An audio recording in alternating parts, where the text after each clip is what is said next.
Estamos en la época más alta de resfriados. ¿Cómo puede protegerte el jabón de manos?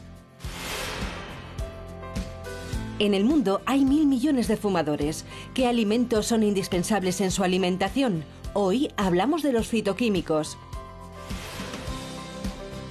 Y si te cuesta controlar los nervios, atención a nuestros consejos. Te presentamos la comida antiestrés. Diferencias entre vértigo y mareo. ¿Es un problema del oído? ¿Cuál es el tratamiento más efectivo para solucionarlo? Tofu, crema de chocolate, gulas o palitos de cangrejo. ¿Tú también consumes productos sucedáneos? ¿Qué valor nutricional tienen? Descubre sus ventajas y riesgos en la próxima media hora, en Saber Vivir.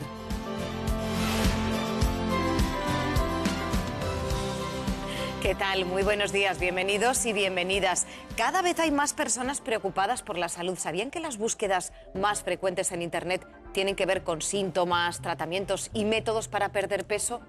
El problema, doctores, es que muchas veces las noticias publicadas ni siquiera son verdad. Exactamente. Ya sabes, Macarena, que lo que tratamos siempre es de llamar la atención con alguna noticia. Y ojo, lo principal, los titulares, son los que primero se leen y lo que primero enganchan. Entonces un titular que sea muy grandilocuente, así como muy exagerado... Depende del medio, ¿eh? Depende del medio. También, bueno, a eso llegaremos. Pero sobre todo el titular engancha y dice, ¡hala! ¡Qué noticia más espectacular! Generalmente eso ya te pone sobre aviso que a lo mejor la noticia no es tan cierta. Y luego, además vemos también, por ejemplo, que hay que mirar la fuente.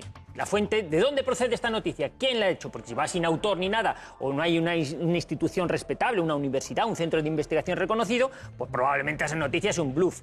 Pero es que además, si resulta que muy cerquita vemos una publicidad que te orienta a que compres tal o cual cosa, pues ya huele muy mal. Esa noticia ya probablemente, si hay cosa comercial por medio, tiende a ser falsa. Están incumpliendo las normas del periodismo.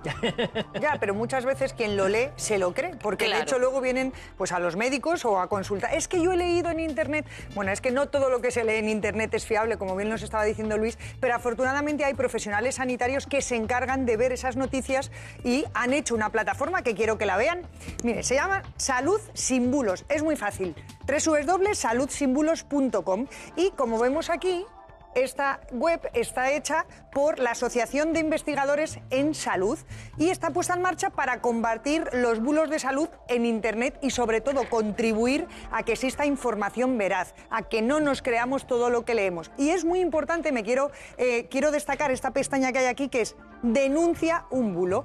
Muchas veces tú estás viendo Internet, eres profesional de sanidad y ves un bulo o incluso eres consumidor y te suena raro lo que estás leyendo. Bueno, pues se puede meter uno en esta web y apuntar la página web donde hemos visto, pones el nombre, tu correo electrónico, qué es lo que has visto y ellos, los profesionales, se encargan de desmentirlo si es verdad que eso está mal puesto ahí. O sea que me parece una iniciativa muy importante. Sin ninguna duda, una herramienta tan necesaria como útil. De todas maneras, nunca se autodiagnostique a través de Internet. Siempre, siempre hay que consultar al médico.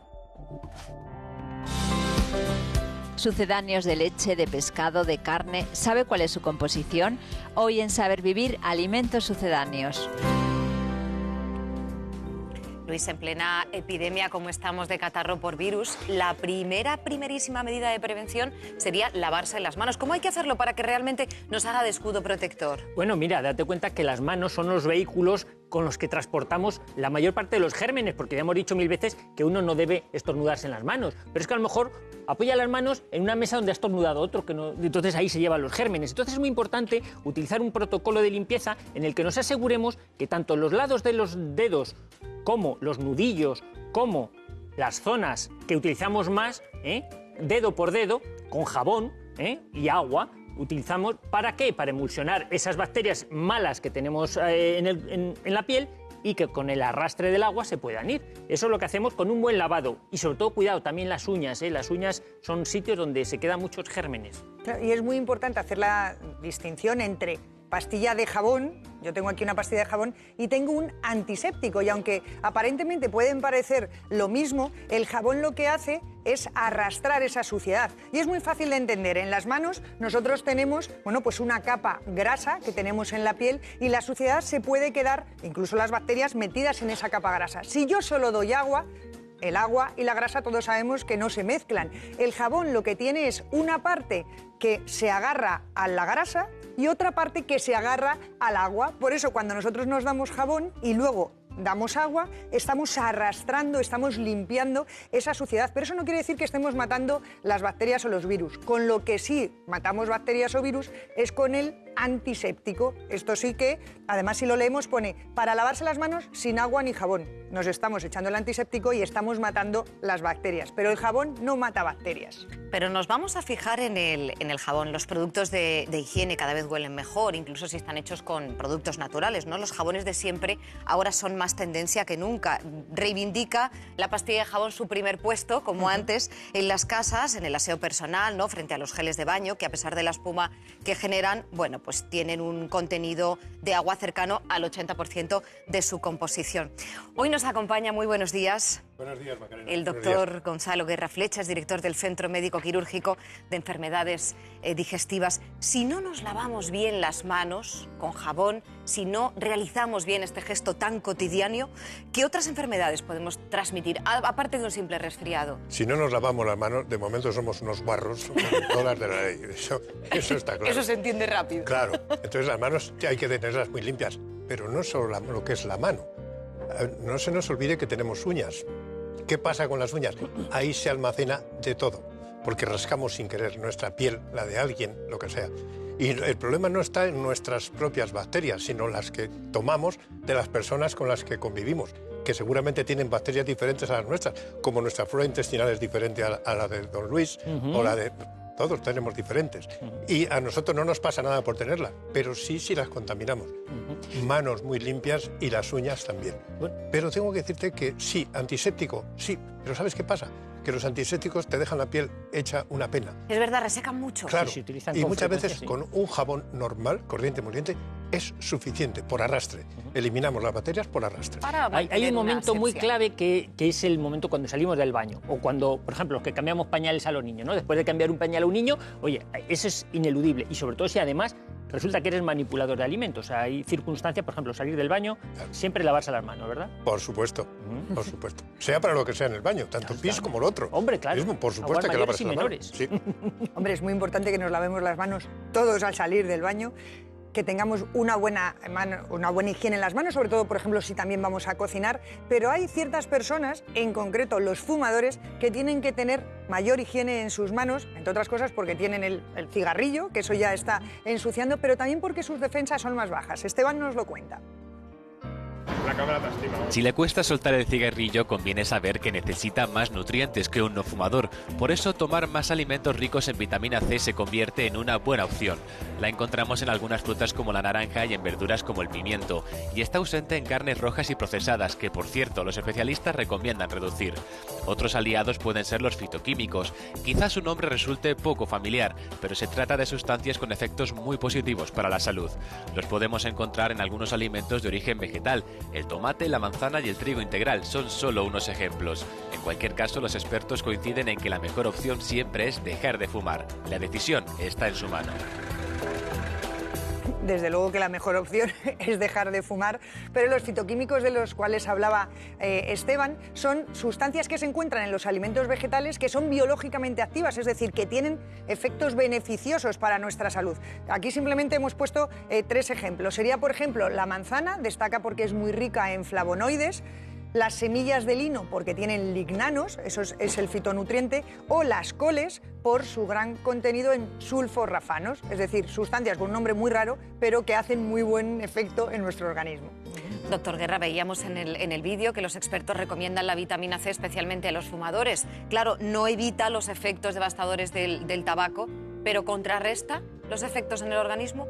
La vitamina C contrarresta todo, o sea, es un producto maravilloso. Y no será que España tenga menos o más vitamina C, es que tenemos vitamina C para aburrir. Ahora voy a la casa de cualquier persona, me deja abrir su nevera, con toda seguridad me encontraré 6 o 8 naranjas, 4 o 5 limones, ahí tenemos vitamina C. ¿Qué hace la vitamina C? Ser un antioxidante maravilloso. Pero no se les olvide que la vitamina C, si hacemos el zumito y tardamos 10, 20 minutos, ya no vale gran cosa. Prácticamente ha perdido la vitamina C. Se oxida es un antioxidante y se oxida tan rápidamente que se va. Por lo tanto, zumo de naranja recién hecho. fantástico. Y los fumadores, primero, ¿por qué? Porque la propia nicotina, tanto yo hablo desde el punto de vista digestivo, la nicotina que tragamos con la saliva, ¿dónde va a parar? Al estómago, que es el primero que sufre las consecuencias. Es un ganglio pléjico, bloquea las transmisiones del estómago y ya empezamos muy mal. Pues efectivamente un contrarrestante es la vitamina C. Porque claro, siempre que oímos hablar del tabaco, enseguida pulmón, pero como bien apuntas, oye, que el tabaco está relacionado con otros muchos tumores, del de laringe, por supuesto, y también en el aparato digestivo, Por en supuesto, el páncreas, en el colon. Sí, Entonces sí. ahí están subiendo las incidencias precisamente por estas costumbres tóxicas, ¿no? de fumar. Nada, hay que dejar de fumar. Hay que dejar de fumar. Hay que dejar de fumar y hay que tomar, por ejemplo, mucha fibra. Uno de los factores de riesgo para tener un cáncer de colon es la baja ingesta de fibra. Y yo quería hacer un ranking de alimentos más ricos en fibra para que los espectadores tengan una idea.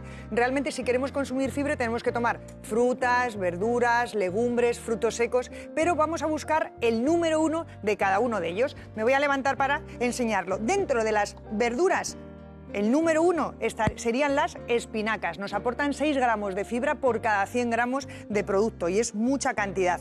También tenemos el salvado de trigo. Cuando hablamos de pan integral, por ejemplo, muchas veces es un pan blanco al que han añadido salvado y de esa forma le están aumentando la fibra. Dentro de las legumbres, desde luego quien se lleva la palma son las judías pintas. Tienen mucha más fibra que otras legumbres. Dentro de las frutas secas serían las ciruelas secas, y dentro de las frutas frescas, las frutas del bosque. Los arándanos, las frambuesas o las moras nos ganan en cuanto a fibra a otras frutas. Y dentro de los frutos secos, no me puedo olvidar de ellos, los pistachos. Están muy ricos, son muy pequeñitos, pero tienen mucha fibra. Pues apuntadas quedan, ¿eh? Todos estos alimentos. Doctor Gonzalo, muchísimas gracias por acompañarnos. Científicos universitarios afirman en un reciente informe que demasiada limpieza corporal puede dañar el microbioma humano, ese conjunto de bacterias, virus y otros microbios que viven en el cuerpo. De acuerdo con un estudio realizado por expertos en la materia, romper el equilibrio de los ecosistemas microbianos puede ser nocivo para la salud. Está claro que no es sano mantener la piel sucia, pero hay cada vez más datos que sugieren que ducharse muy a menudo puede ser más nocivo que beneficioso. A continuación vamos a hablar de un síntoma que es tan frecuente como desagradable, los mareos. Luis, me imagino que en consulta muchos pacientes van con mareos. Efectivamente, Macarena, en la consulta vemos pacientes que les decimos, ¿qué le pasa? Y dice, que me noto mareado. Claro, es muy difícil historiar esto del mareo, porque hay veces en que el mareo dice, ¿cuándo se le desencadena a usted el mareo? ¿Qué es el mareo para usted? Y muchas veces le decimos, túmbese aquí, túmbese. Y se tumba en la camilla, le tumbamos en la camilla y dice, y ahora levántese. Y cuando el paciente se levanta demasiado deprisa, entonces dice, uy, es verdad, se me va la cabeza, parece que estoy como en un barco y además se me nubla la vista, uy, se me ha ido la cabeza por levantarse demasiado deprisa. Esto generalmente es un mareo posicional y tiene que ver a veces con el riego cerebral. Pero hay otras veces que los pacientes están diciendo, oye, yo me mareo estando quieto, estoy quieto, no me muevo y de repente, oye, que me empiezan a dar vueltas las cosas como que estoy en un tío vivo, que me empiezan a dar vueltas las cosas, ay, madre mía, y noto como que me caigo sin moverme. Me da un vértigo, me da un mareo y es una sensación tremendamente desagradable que a veces acompaña de náuseas, de vómitos, y no te digo nada si el paciente se pone a andar y entonces ya es que se puede caer, y de hecho muchas veces se caen por el mareo. Cualquier causa de mareo tiene que ser estudiada por un especialista, por eso debemos preguntar por qué se marea usted y cuáles son la naturaleza de su mareo. Por eso hemos invitado a una doctora especialista en otoneurología, Maricruz Tapia, buenos días. Trabaja en el Instituto de Otorrinolaringología de Madrid. Es difícil a veces entender lo que es un mareo y lo que es el vértigo, diferenciar. Pues efectivamente, pero la diferencia es bastante clara. Vértigo es cuando todo gira, empieza todo a girar o tienes una sensación de desplazamiento del entorno. En cambio, mareo, inestabilidad es una sensación más vaga, es como que estoy aturdida, que tengo la cabeza embotada, que cuando voy andando pues puedo no tener un buen equilibrio. Esa es la diferencia. Generalmente el vértigo es más del oído interno, aunque también, aparte del vértigo del oído, hay pacientes, pocos, que pueden tener vértigo y ser del sistema nervioso central, pues por ejemplo una hemorragia en el tronco cerebral, un problema importante vascular a nivel cerebral, también sobre todo a nivel del tronco. Puede dar un vértigo muy parecido al periférico, al del oído. Es muy frecuente, Maricruz, que los pacientes con mareo, con vértigo, muchas veces echen la culpa. No, es que es por falta de riego o por las cervicales. Las cervicales siempre tienen culpa de todo. Es que tengo mal las cervicales y por eso me mareo. Pero como tú bien dices, la mayor parte de los vértigos son por causa del oído interno. Las cervicales es una especie de cajón desastre donde cuando no tenemos ni idea las cervicales, pero es muchísimo más importante el oído interno. Y realmente yo quiero mostrar el oído interno porque si lo vemos por dentro va a ser mucho más fácil que lo comprendamos. El oído interno es el órgano que se encarga de nuestro equilibrio y tiene, bueno, pues unas zonas muy importantes. Esto que vemos aquí, que es como un caracol, pues se llama cóclea o caracol, y luego están arriba los canales semicirculares. Dentro del oído interno hay, bueno, pues como una especie de piedrecitas, para entendernos, que se llaman los otolitos, y cuando estos otolitos se descolocan, pues pasan lo que a continuación vamos a ver. Una sensación similar a esta es la que experimentan las personas que padecen vértigo. Blas nos cuenta cuál es su peor momento. Fundamentalmente al echarme en la cama. Entonces la sensación es que el suelo se pone en el techo y el techo en el suelo. Entonces te agarras a la cama porque la sensación es que te caes al abismo. ¿Y qué pasa en nuestro oído para que tengamos estos vértigos? Bueno, las causas de vértigo son de lo más variadas. Hoy nos estamos centrando en el vértigo posicional paroxístico benigno, que es un vértigo intenso, normalmente de corta duración y que típicamente se desencadena con un movimiento brusco. Doctor, aquí tenemos una maqueta de un oído. ¿Qué es lo que pasa en él cuando tenemos un vértigo? Bueno, en la parte del equilibrio está el utrículo y el sáculo, y sobre el utrículo hay unos cristalitos, unas piedrecitas que llamamos otolitos. Cuando se desencadena un movimiento brusco de la cabeza, estas partículas se pueden desplazar y por tanto el paciente se marea. Con la maniobra de Epley, el vértigo puede solucionarse en una sola consulta. Hacemos esa maniobra liberadora, intentamos recolocar esas partículas para que vuelvan donde tienen que estar. Vamos a bajar, vamos a bajar, vamos a bajar ligeramente. Estos giros de la cabeza provocan el vértigo, pero son necesarios para que las partículas del oído se coloquen. Ahora voy a moverle la cabeza hacia el otro lado. Vamos a moviendo la cabeza, movemos la cabeza. En pocos minutos la maniobra ha terminado y en el 90% de los casos el vértigo no volverá a aparecer. Nos preguntamos por las causas de este vértigo posicional, es decir, ¿puede atacar a cualquier persona en cualquier momento, en cualquier lugar? En cualquier momento, y es muy incapacitante. A veces no conocemos la causa del vértigo posicional, tanto es así que, según la bibliografía, casi un 50% no es conocida la causa. Pero otras veces una medicación podría influir, una medicación que se esté tomando para otra cosa. Muchas veces el desencadenante de estos vértigos posicionales, porque se salen estas partículas que se llaman otolitos o toconias, pues puede ser un golpe en la cabeza. Puede ser también gente que hace deporte. No es que esté diciendo que no se haga deporte, pero gente que hace deporte así de saltar mucho, pues puede también el impacto hacer que las otoconias, otolitos se vayan. Gente que tiene dolor de cabeza, también se ve que puede haber un componente vascular que afecte a que estas partículas se salgan más. Y, Maricruz, ¿y la ansiedad? ¿Tú crees que ves gente que puede ser que por un ataque de ansiedad que le desencadene estos mareos, estos vértigos? Por la ansiedad yo puedo tener un desequilibrio muy intenso, pero que las partículas se vayan a soltar por un ataque de ansiedad lo veo difícil.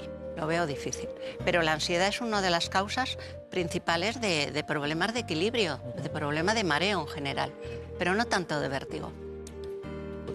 Doctora Maricruz Tapia, muchísimas gracias por habernos acompañado. A ustedes. Bueno, y si usted es de esas personas que a menudo padece nerviosismo o ansiedad, le vamos a contar las consecuencias que puede tener para su salud. El estrés nace aquí, en las glándulas suprarrenales. ¿Y qué ocurre cuando estamos muy estresados?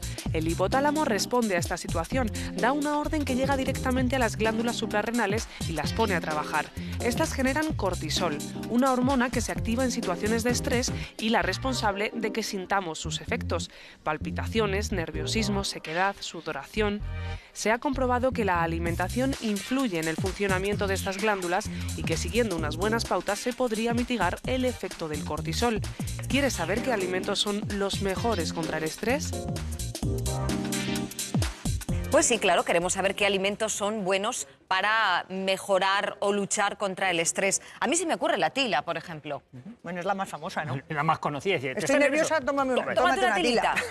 Pero a lo mejor menos conocido esto, el apio. Digo, ¿no? ¿Y esto por qué lo damos? Porque esto se come, pero ¿qué propiedades tiene para relajar? Primero porque es triscante, es decir, cuando estamos comiendo apio somos conscientes que estamos comiendo y quieras que no, estamos liberando energía. Pero es que además tiene una sustancia que es la niacinamida que disminuye las hormonas del estrés. Por tanto, pongamos apio en nuestra vida si estamos estresados. Venga, el aguacate, este sí que le conozco y lo hemos echado mucho en la ensalada. ¿Por qué esto es antiestresante? Pues mira, entre otras cosas porque tiene ácidos grasos de los buenos, de los insaturados, pero es que además tiene 14 minerales. Caray. Por tanto, nos remineraliza, porque cuando estamos estresados estamos perdiendo muchos minerales y vitaminas. ¿Y el pepino? El pepino, porque tiene mucha agua.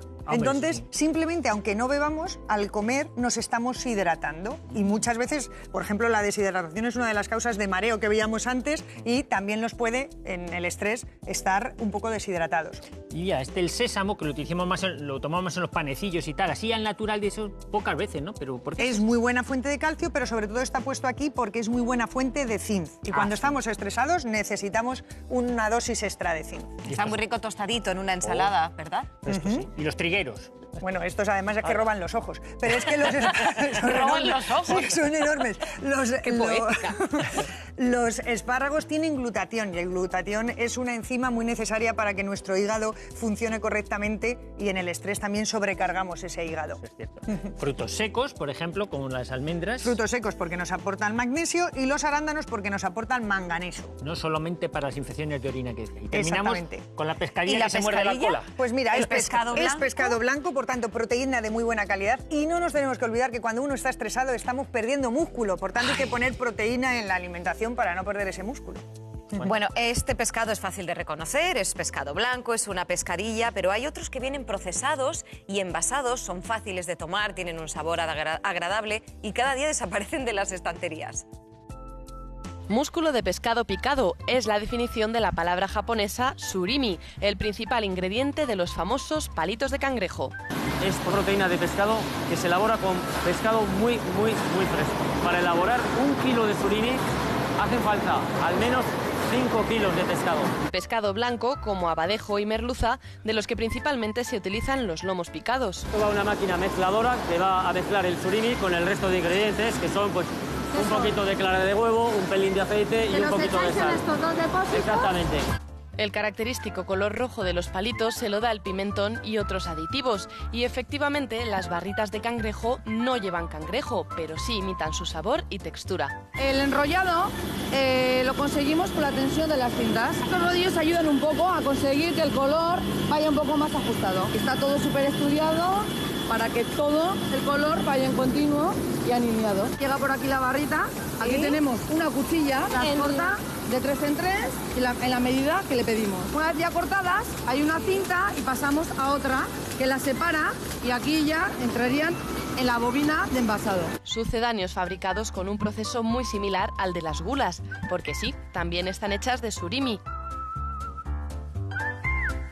Fascinante este mundo de los sucedáneos del que vamos a hablar a continuación con la doctora Elena Moreno, tecnóloga de alimentos, experta en productos pesqueros del Instituto de Ciencia y Tecnología de Alimentos y Nutrición del CSIC.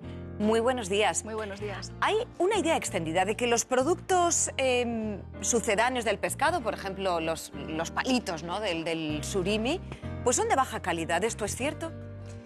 La verdad es que no, nada más lejos de la realidad, y es que los productos sucedáneos elaborados a partir de surimi, como digo, el surimi es un producto que se elabora a partir de pescado blanco, como comentabais antes, y es un producto que debe elaborarse lo más rápidamente posible, precisamente para que esas propiedades que tienen las proteínas de ese músculo de pescado no se pierdan, no se dañen. Para que nutricionalmente nos aporta casi lo mismo que el pescado, ¿no?, más o menos. Bueno, aunque sería preferible el pescado fresco, tal, claro, pero hay muchos niños que a lo mejor el pescado no les entra y eso, oye, parece que les llama la atención. Claro, es mucho más fácil, sobre todo en niños o en personas que tengan algún tipo de problema para comer pescado, sobre todo por el tema de la espina y demás, comer este tipo de productos. Y bueno, siempre que se consuman dentro del contexto de una dieta balanceada, pues lo que aportan estos productos es lo que aporta el pescado. ¿Con qué frecuencia los pondríamos? Pues como te comentaba, yo creo que en el contexto de una dieta balanceada, teniendo en cuenta que no es un pescado únicamente, pues controlar sobre todo si están fritos, si van a ir rebozados. Bueno, pues en ese sentido habría que limitar un poquito más su consumo, pero... Claro, date cuenta que de lo que tenemos puesto aquí, que todo está hecho a base de surimi, que el surimi era ese pescado machacado, tenemos las gulas o tenemos los palitos que en general son bajos en calorías, por tanto, para añadir en una ensalada un aporte de proteínas nos puede venir muy bien para tomar proteína y poca caloría. Pero tenemos ahí unos muslitos que a mí me encantan, no te voy a decir que no los como, pero si nos damos cuenta están como rebozados o empanados y para consumirlos es que hay que freírlos porque si no, no hay forma de tomarlos. Por tanto, al freírlos encima en abundante aceite estamos disparando el número de calorías. Evidentemente recomendaríamos freírlos en aceite de oliva o en aceite de girasol alto oleico y si somos capaces de hacerlos en el horno sería mucho mejor. Muchísimo mejor, efectivamente. Bueno, el mundo de los sucedáneos va muchísimo más allá del pescado. ¿Algún ejemplo, Clara? No es lo que parece. Los sucedáneos son productos que sustituyen otros alimentos en su textura, olor y sabor. Los primeros que nos vienen a la mente son las gulas o los palitos de cangrejo, pero hay muchos otros. Por ejemplo, los preparados con soja, muy utilizados en las dietas vegetarianas, pueden considerarse un sustitutivo de la carne. Además, también aportan un buen porcentaje de proteínas. Cada vez es más habitual ver en los supermercados bebidas de arroz, soja o almendra como alternativa a la leche de vaca. El mundo del chocolate tampoco se libra de sucedáneos. En ocasiones se sustituye la manteca de cacao por otras grasas vegetales. ¿Por qué recurrimos a estos productos? Por razones económicas, alergias o intolerancias alimentarias o principios éticos. Lo importante es un etiquetado riguroso y que estos productos conserven la mayor parte de las propiedades nutricionales de los alimentos originales.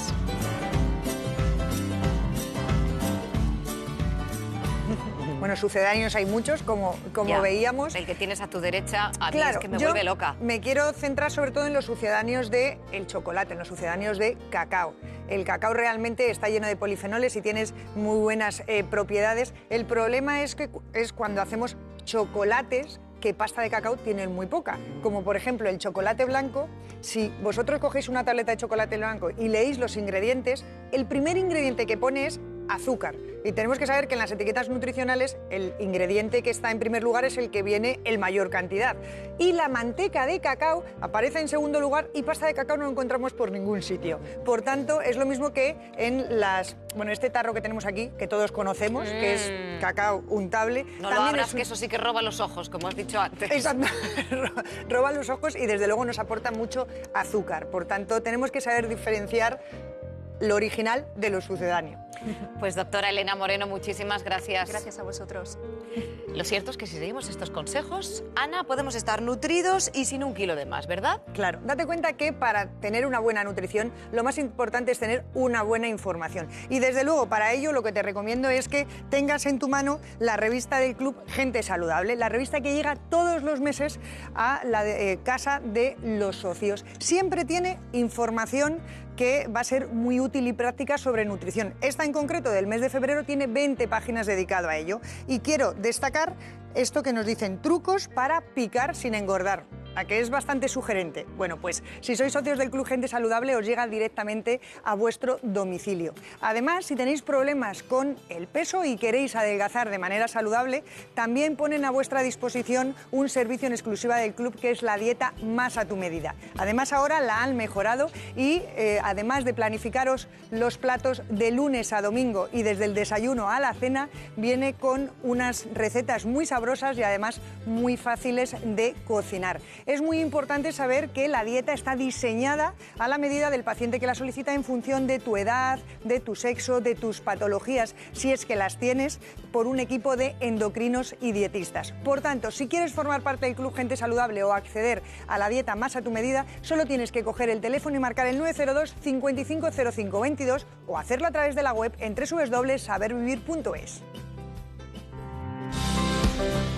¿En qué casos hay que sustituir la leche por una bebida vegetal? ¿Qué propiedades tienen? Mañana en Saber Vivir, bebidas vegetales.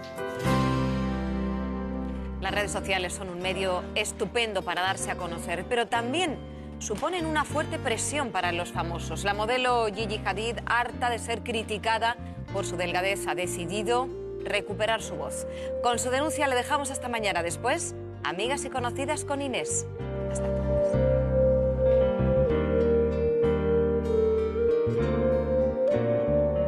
Publicar su informe médico es la única salida que ha tenido la famosa modelo californiana de 22 años para intentar acallar todos los rumores sobre su figura. Así, Gigi Hadid ha confesado que padece un trastorno crónico del tiroides llamado enfermedad de Hashimoto y que es el motivo de su polémica delgadez. Sigue un tratamiento y quiere que la dejen en paz. Es la cara más amarga de las redes sociales, para hacernos reflexionar. Yo también. Una mierda, vamos. Majeta.